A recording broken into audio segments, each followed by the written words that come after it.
Japanese Prime Minister Shinzo Abe has indicated that he won't show any remorse for Japan's wartime atrocities in his war anniversary statement in August.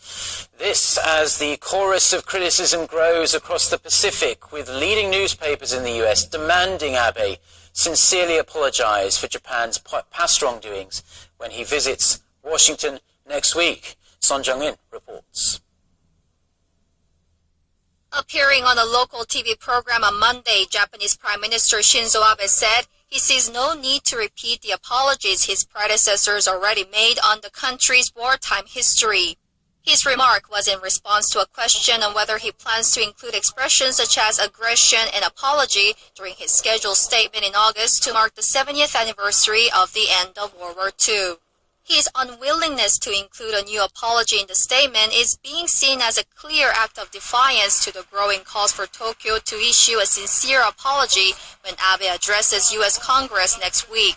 The New York Times published an editorial on the same day saying the success of Abe's visit to Washington depends on whether and how honestly he faces up to Japan's wartime past, including its forced sexual enslavement of tens of thousands of women from Korea and China. It also accused the country of trying to whitewash historical atrocities, pointing out its education ministry's recent revision of school textbooks. The Washington Post published a similar column, placing the blame on Abe for stirring up tensions in the region with his vague comments on history.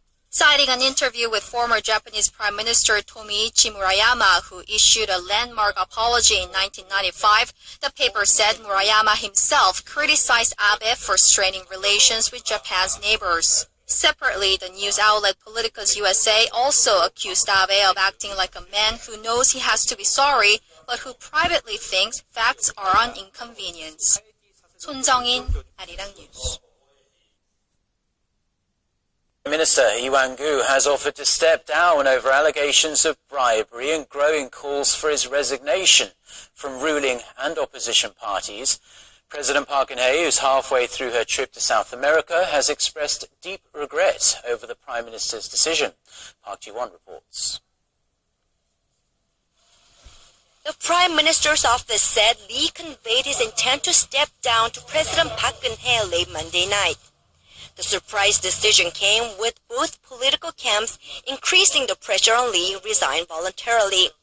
The main opposition party had said it would seek the Prime Minister's impeachment at the Assembly this week. On Monday, some senior ruling Center Party lawmakers also called for Lee to vacate the position. With the resignation tendered, Deputy Prime Minister Choi Kyung-hwan led Tuesday morning's cabinet meeting in place of Lee. President Park, who is in Peru on a four-nation tour of South America, has expressed deep regret over Lee's resignation, adding she felt the anguish behind his decision. She called on the cabinet and the presidential office to ensure there's no administrative vacuum, and once again urged the prosecution to conduct a stern investigation into the bribery allegations as part of political reform, implying she has accepted Lee's resignation. But an official acceptance is likely to happen when President Park returns home from her South American trip next week. Lee's resignation comes 12 days after businessman and politician Song Wan-jung committed suicide and left a note listing names of politicians he had allegedly bribed.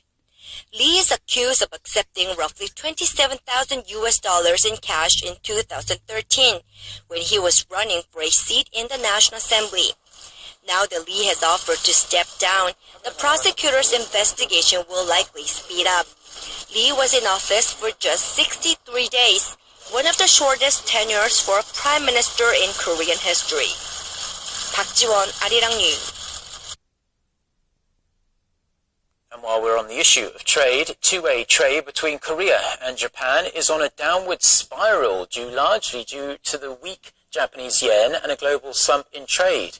The Korea Trade Association says trade volume between the two neighbors came to $18.4 billion in the first 3 months of the year, a near 14% contraction from the same period last year. Korea's exports to Japan shrunk 2.5 times faster than imports. Trade between Korea and Japan has been declining for 3 consecutive years, with this year poised to see a drop as well. Coming up today, Prime Minister Iwangu has offered to step down over allegations he took a kickback from a recently deceased businessman. President Park Geun-hye expresses regret over his decision. The leaders of Korea and Peru agree to boost their bilateral cooperation beyond trade into the areas of healthcare, aviation technology and media. First, in a step sure to infuriate Korea and other countries in the region, Japanese Prime Minister Shinzo Abe says he won't show remorse for Japan's wartime history during his World War II anniversary statement in August. Stay tuned for these stories and more.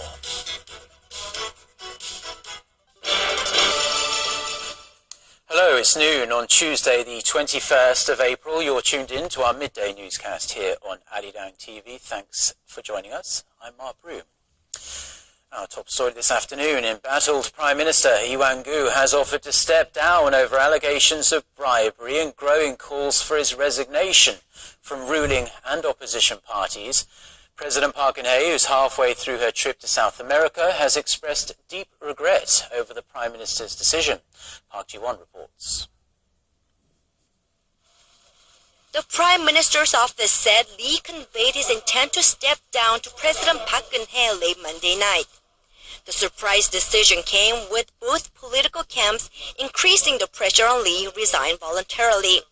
The main opposition party had said it would seek the Prime Minister's impeachment at the Assembly this week. On Monday, some senior ruling Senate Party lawmakers also called for Lee to vacate the position. With the resignation tendered, Deputy Prime Minister Choi Kyung-hwan led Tuesday morning's cabinet meeting in place of Lee. President Park, who is in Peru on a four-nation tour of South America, has expressed deep regret over Lee's resignation, adding she felt the anguish behind his decision. She called on the cabinet and the president's office to ensure there's no administrative vacuum, and once again urged the prosecution to the allegations as part of political reform, implying she has accepted Lee's resignation. But an official acceptance is likely to happen when President Park returns home from her South American trip next week. Lee's resignation comes 12 days after businessman and politician Song Wan-jung committed suicide and left a note listing names of politicians he had allegedly bribed. Lee is accused of accepting roughly $27,000 in cash in 2013 when he was running for a seat in the National Assembly. Now that Lee has offered to step down, the prosecutor's investigation will likely speed up. Lee was in office for just 63 days, one of the shortest tenures for a prime minister in Korean history. Park Ji-won, Arirang News. President Park Geun-hye, who's touring 4 countries in South America, is currently in Peru. At their summit meeting on Monday, the leaders of Korea and Peru agreed to expand their partnership beyond trade and investment. Jae-sun filed this report from Lima.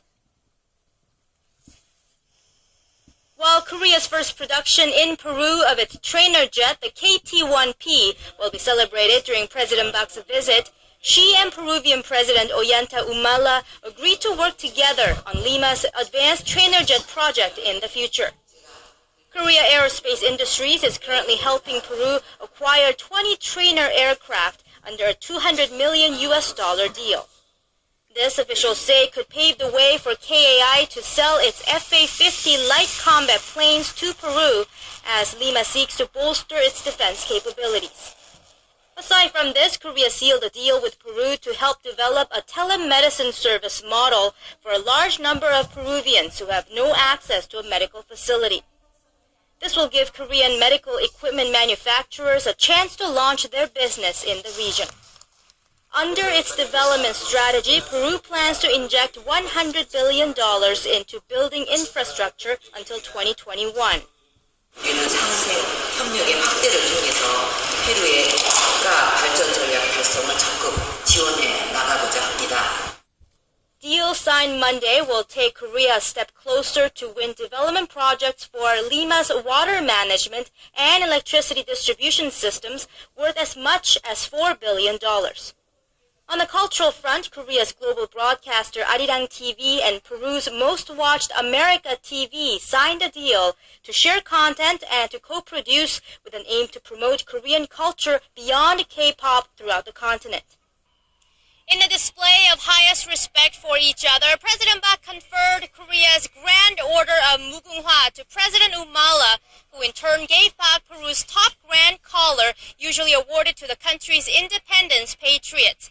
President Bak will depart for Chile, the third leg of her South America tour, on Tuesday. Choi Yu-sun, Arirang News, Lima. South Korea's defense ministry has unveiled its blueprint for the next 5 years. More funds have been allocated to building 2 key air defense components aimed at deterring North Korean missile threats. Na Hyung-kyung has more. $214 billion. That's about how much South Korea is planning to inject into its defense budget from 2016 to 2020 to beef up its military. This is according to South Korea's defense ministry, which unveiled its 5-year defense plan on Monday. $143 billion will be used for administrative expenses, such as troop salary increases and strengthening the military as a whole, for example, by bolstering its cyber warfare capabilities. The rest will go toward enhancing the nation's defense capabilities. We allocated the money based on the key components for deterring North Korea's provocations, kill chain, and Korea air missile defense, and on strengthening the military's capabilities in war. Kill chain uses multi-purpose satellites, unmanned aircraft, and missiles to find and destroy targets, while KAMD utilizes Patriot interceptors and surface-to-air missiles. Roughly $8 billion will go toward building the 2